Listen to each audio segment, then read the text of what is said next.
The morning sun cast long shadows across the quiet streets of Manchester as Sarah Chun walked slowly toward the memorial site. Her small daughter Emma clutched her hand tightly, asking questions that no mother should ever have to answer. Just 3 days earlier, their peaceful community had been shattered by an unthinkable tragedy that left families broken and a nation searching for hope. Sarah's husband David had been among the victims of the devastating incident. At the local community center where families gathered every weekend, the building, once filled with laughter and children's voices, now stood empty behind police tape. Yellow flowers and handwritten notes covered every available surface as people from across the city came to pay their respects. Emma looked up at her mother with confused eyes. She was only 6 years old and couldn't understand why Daddy wouldn't be coming home anymore. Sarah tried to stay strong, but inside she felt completely lost. The other families affected by the tragedy were struggling just as much.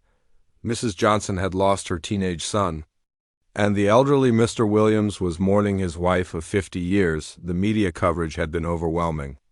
News vans lined the streets and reporters spoke in hushed tones about the investigation and the victims. But what touched people most deeply were the stories of ordinary families whose lives had been changed forever. Social media was flooded with messages of support from people across the country who wanted to help but didn't know how. Local churches opened their doors for prayer services, and the community center's parking lot became an unofficial gathering place where neighbors hugged each other and shared memories. The mayor had promised government support, but for families like Sarah's, no amount of money could fill the void left behind. As days passed, the initial shock began to wear off, replaced by a deep sadness that seemed to hang over the entire community. Children walked to school more quietly, adults spoke in whispers, and the usual cheerful atmosphere of the neighborhood had been replaced by an almost unbearable heaviness. Sarah found herself checking the news constantly, hoping for answers that might somehow make sense of the senseless. But instead of answers, she found more questions and more heartbreak. The investigation was ongoing, but that did little to comfort the families, who were trying to figure out how to move forward. The tragedy had touched people far beyond Manchester. Across the country, families held their own children a little tighter and said extra prayers before bedtime. The incident had reminded everyone how precious and fragile life could be, and how quickly everything could change. Local support groups began forming, bringing together families who shared similar losses. Sarah attended her first meeting reluctantly, not sure if talking to strangers about her pain would help or make things worse. But when she walked into the room and saw other parents with the same lost look in their eyes, she knew she wasn't alone in her grief. The community's response had been remarkable in many ways. Volunteers worked tirelessly to provide meals for affected families, organize childcare, and handle practical matters that seemed impossible to manage while grieving. Local businesses donated services, and schools provided counseling for children who were struggling to understand what had happened. But despite all the support and kindness from their neighbors, the families still felt isolated in their grief. Each night, Sarah would tuck Emma into bed and try to answer her daughter's questions about heaven and whether Daddy was happy there. These conversations left Sarah emotionally drained and more uncertain than ever about how to help her child heal. The memorial site continued to grow as people from across the region came to leave flowers, photos, and personal messages. Some visitors had traveled hundreds of miles just to show their support. The outpouring of love from strangers was both comforting and overwhelming for the families, who were still trying to process their loss. As the first week ended, Sarah realized that their journey through grief was just beginning. The initial shock and numbness were starting to fade, replaced by the harsh reality of learning to live without David. She wondered how she would find the strength to rebuild their lives and help Emma grow up without her father. 2 weeks had passed since the tragedy, and the news cycle was beginning to move on to other stories. But for the families in Manchester, each day felt like a struggle to find meaning in their new reality. Sarah had returned to work part-time, mainly because she needed the distraction, but concentrating on everyday tasks felt almost impossible. Emma was having nightmares and refused to sleep in her own room. She had started asking when they could visit Daddy, not fully understanding that he was never coming home.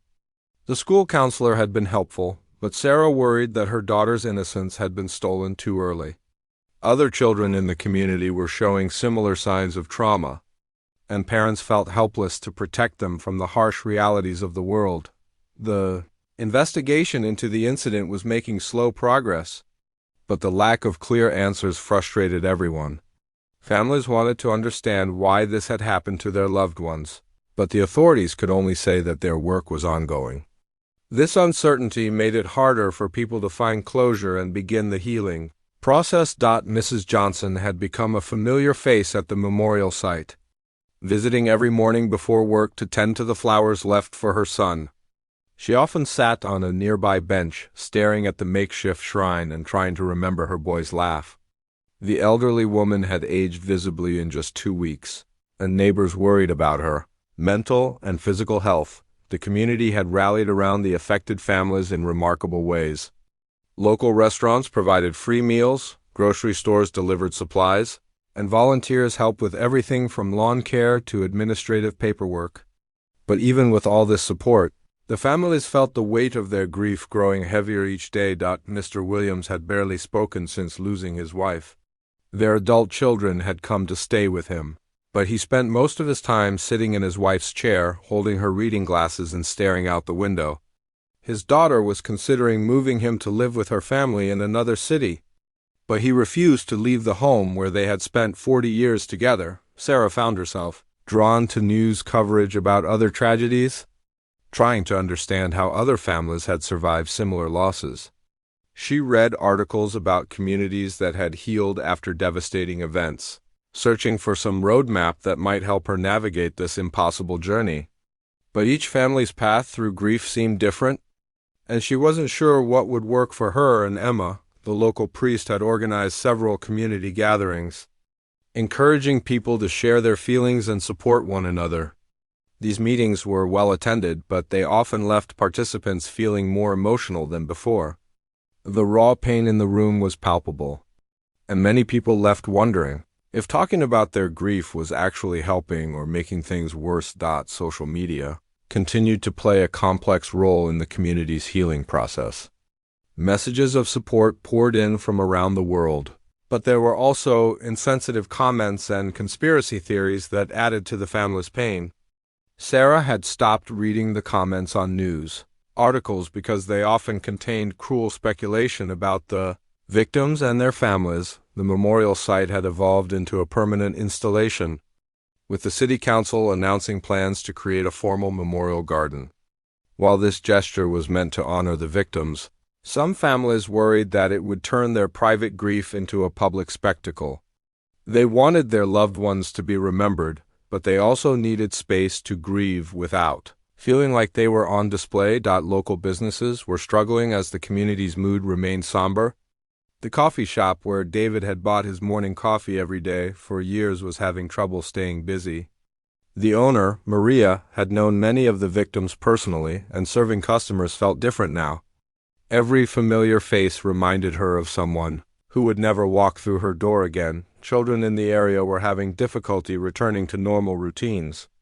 The playground near the community center, once filled with laughter and games, now sat mostly empty as parents kept their children closer to home.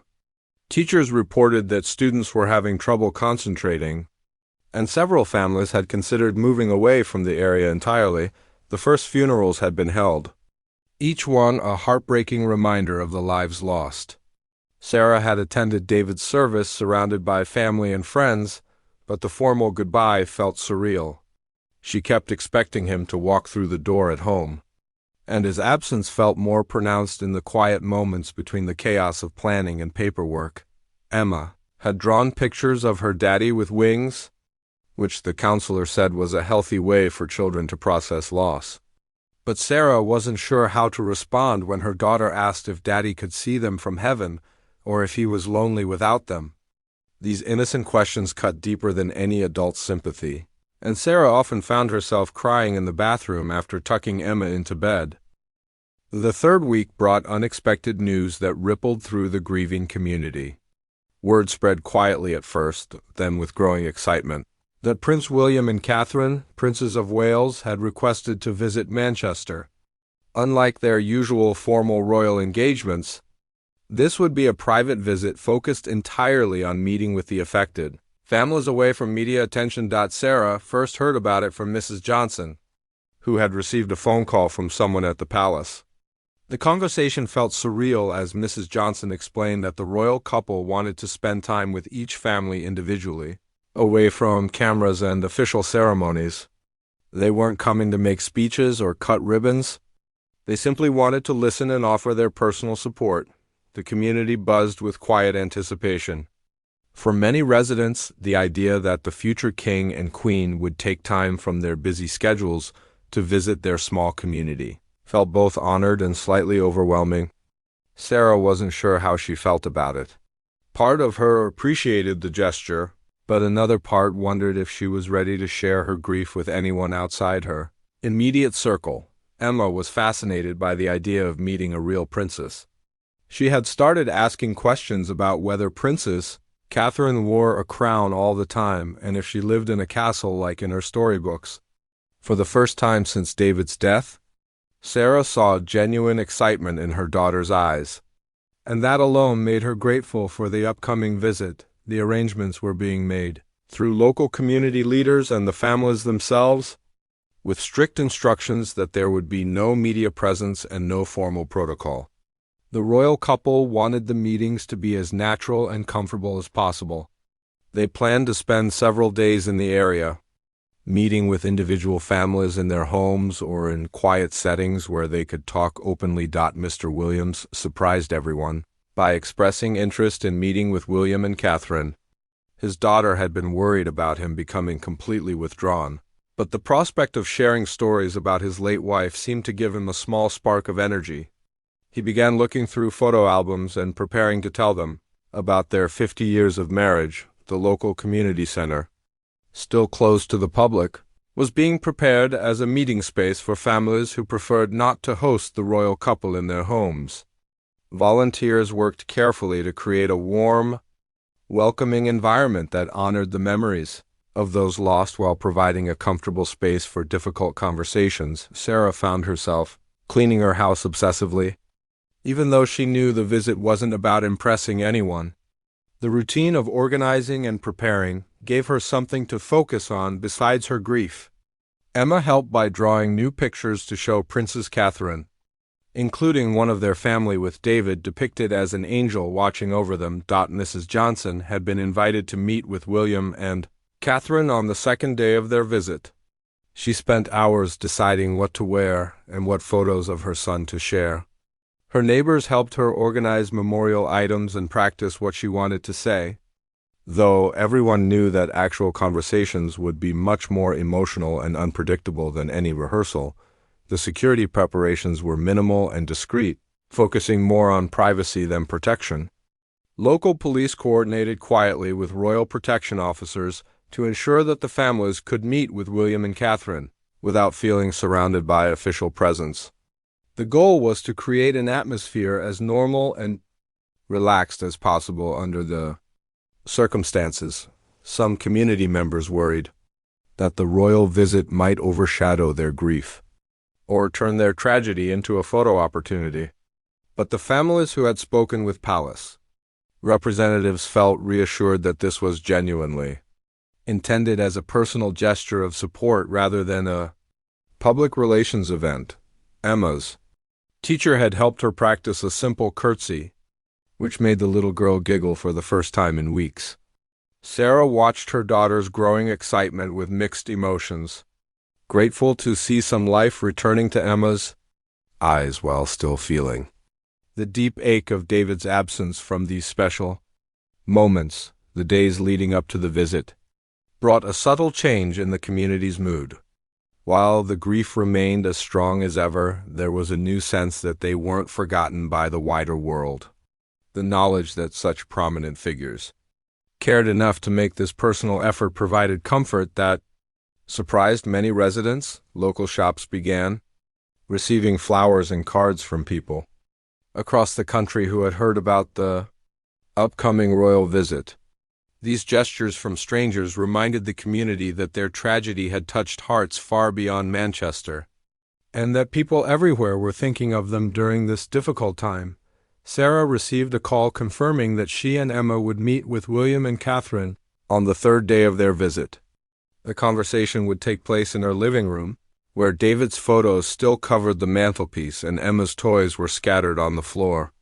The normalcy of the setting felt both comforting and heartbreaking.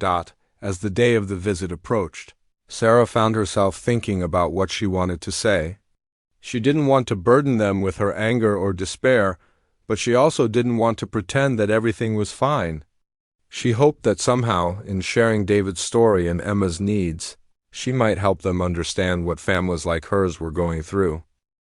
The morning of William and Catherine's arrival was crisp and quiet, with only a few unmarked cars indicating anything unusual was happening in the neighborhood. Sarah had barely slept, alternating between nervousness about the meeting and gratitude that someone of their stature cared enough to come. Emma had woken up early, insisting on wearing her best dress and practicing her curtsy one more time. The first family to meet with the royal couple was the Johnsons. Mrs. Johnson had prepared carefully, laying out photos of her son Michael and some of his artwork from high school. When William and Catherine arrived at her door, there were no cameras, no formal announcements. Just two people in simple, dark clothing offering genuine condolences. Mrs. Johnson later described how Catherine had immediately noticed a photo of Michael playing football and asked about his position on the team. William had listened intently as she shared stories about her son's dreams of becoming a teacher. They spent over an hour in her living room, drinking tea and looking through photo albums, like old friends visiting during difficult times. What struck Mrs. Johnson most was how naturally they engaged with her grief. Catherine had tears in her eyes when hearing about Michael's plans for university, and William had asked thoughtful questions about his personality and interests. They didn't offer empty platitudes or try to rush through the conversation. Instead, they seemed genuinely interested in understanding who Michael had been as a person. Mr. Williams met with them that afternoon at the community center, where he had brought a small suitcase full of mementos from his 50-year marriage. His hands shook slightly as he showed them his wedding photos and letters his wife had written during their courtship.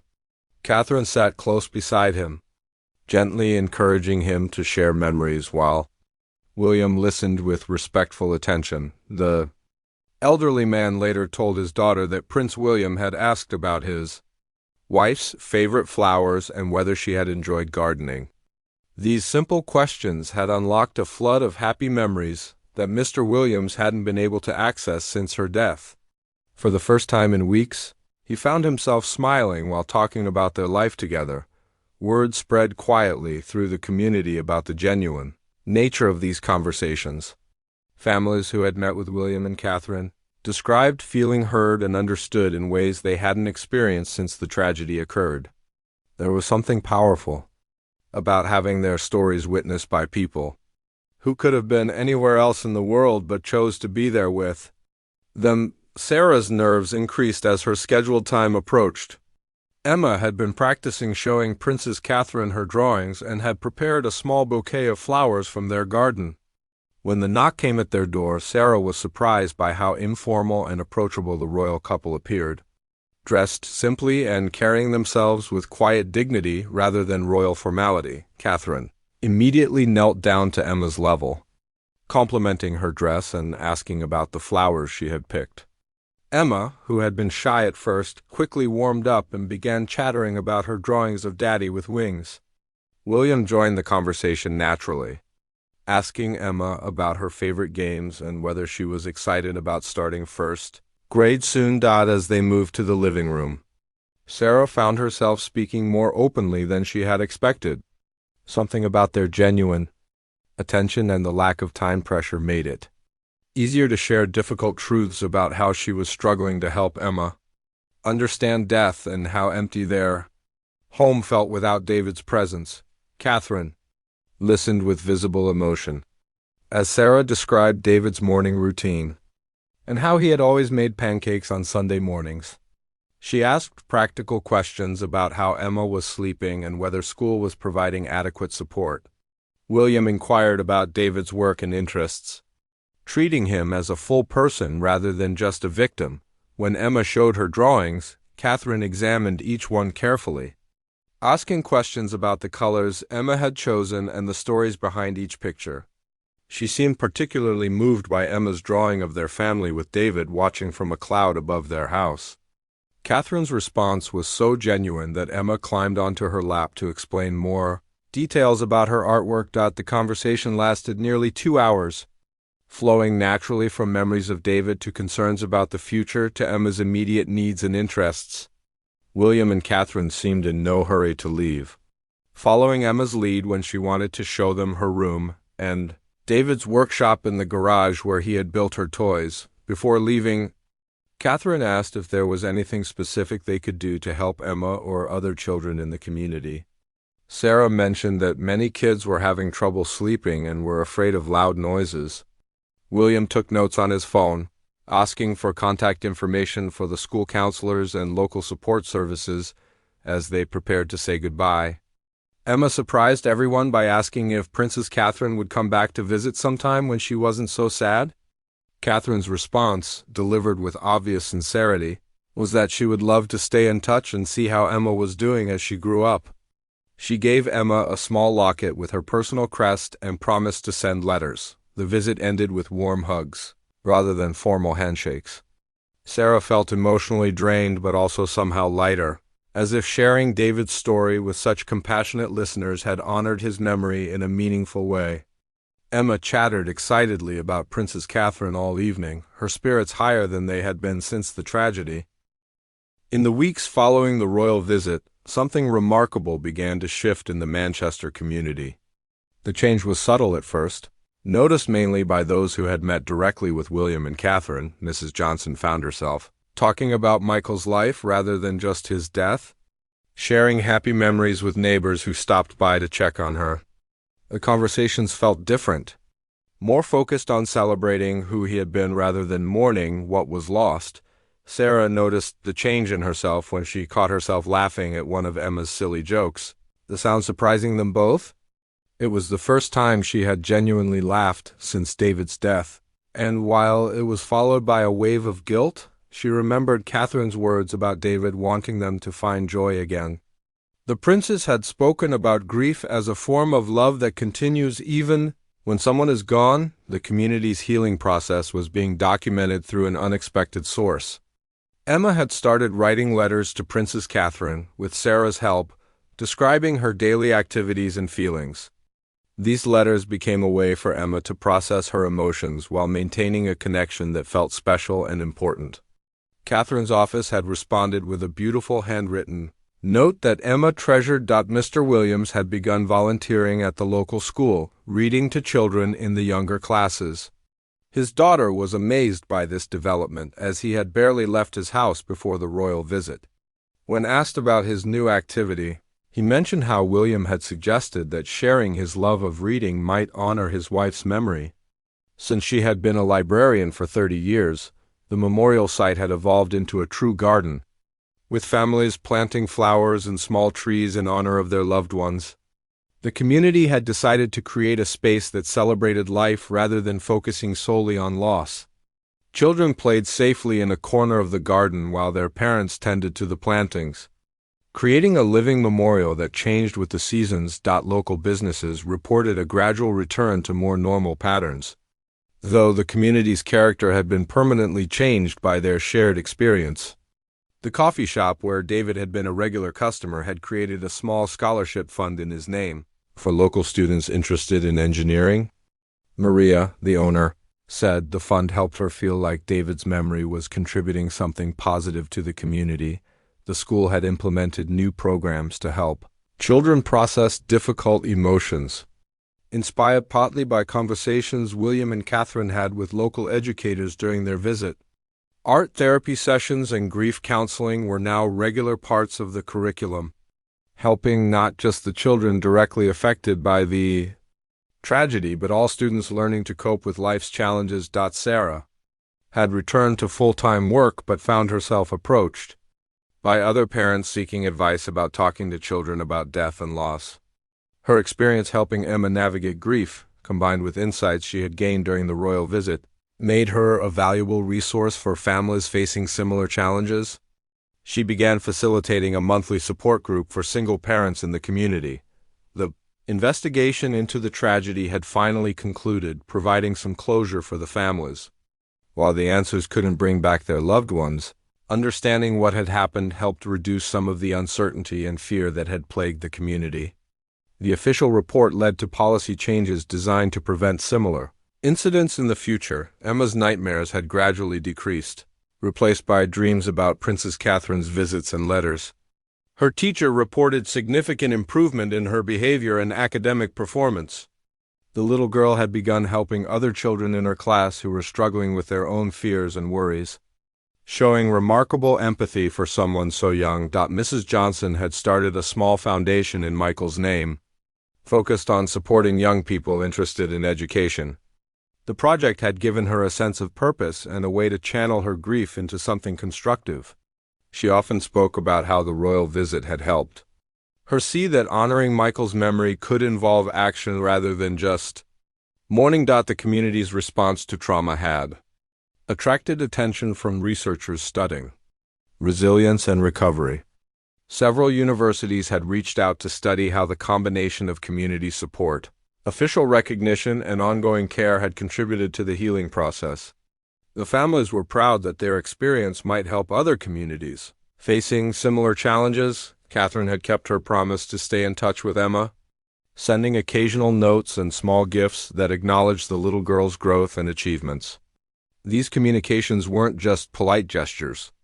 They demonstrated genuine ongoing concern that meant everything to a child trying to rebuild her sense of security and hope. The 1-month anniversary of the tragedy was marked, not with formal ceremonies but with a community picnic in the memorial garden. Families shared food, children played on the new playground equipment that had been installed, and people told stories about their loved ones. The atmosphere was still tinged with sadness, but it was also filled with connection and mutual support. Sarah found herself thinking often about the conversation with William and Catherine, particularly their emphasis on building something positive from their experience of loss. She had started writing about her journey through grief, initially just for herself, but increasingly with the idea that her words might help other families facing similar challenges. 6 months after the tragedy, the Manchester community had transformed in ways no one could have predicted. The memorial garden had become a central gathering place where families brought their children to play while tending to the living monuments they had created for their loved ones. The space buzzed with quiet activity most days, a testament to how grief and healing could coexist in the same physical and emotional space. Sarah stood at the entrance to the garden, watching Emma run toward the playground with friends from school. The sight still caught her breath sometimes. Seeing her daughter laugh freely without the shadow of trauma that had marked her early days of grieving. Emma's resilience had surprised everyone. But Sarah understood now that children could heal in ways adults found difficult if given proper support and honest communication. The letter in Sarah's hand had arrived that morning from Kensington Palace. Catherine had written to congratulate Emma on completing first grade and to share news that she and William would be returning to Manchester for the official dedication of a new community center being built to replace the one that had been lost.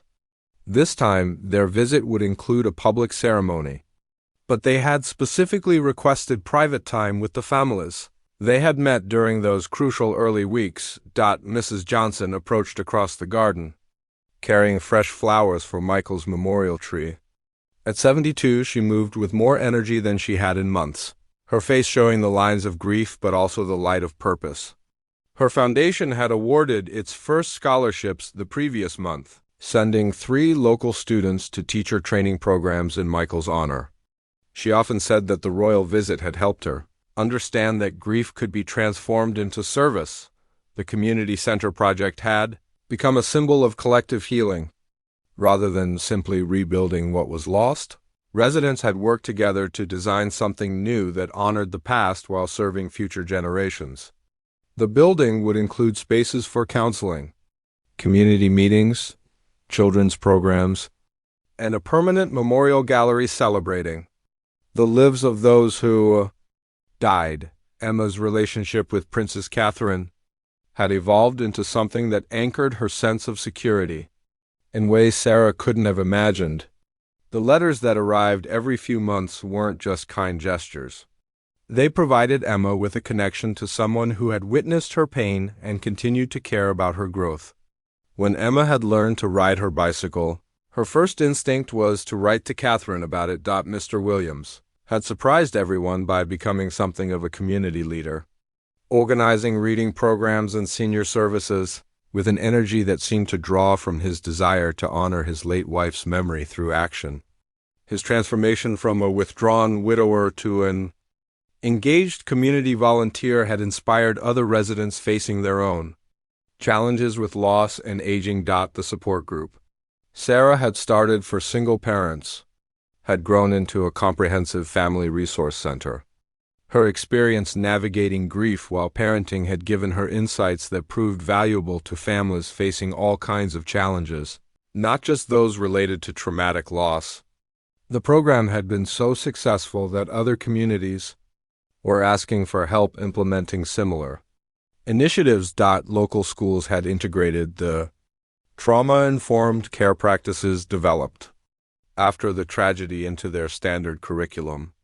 Children throughout the district were now better equipped to handle difficult emotions and support classmates facing challenges at home. Teachers reported improved classroom dynamics and fewer behavioral problems as students learned healthy ways to express and process their feelings. The scholarship fund created in David's name had grown beyond anything Sarah had imagined possible.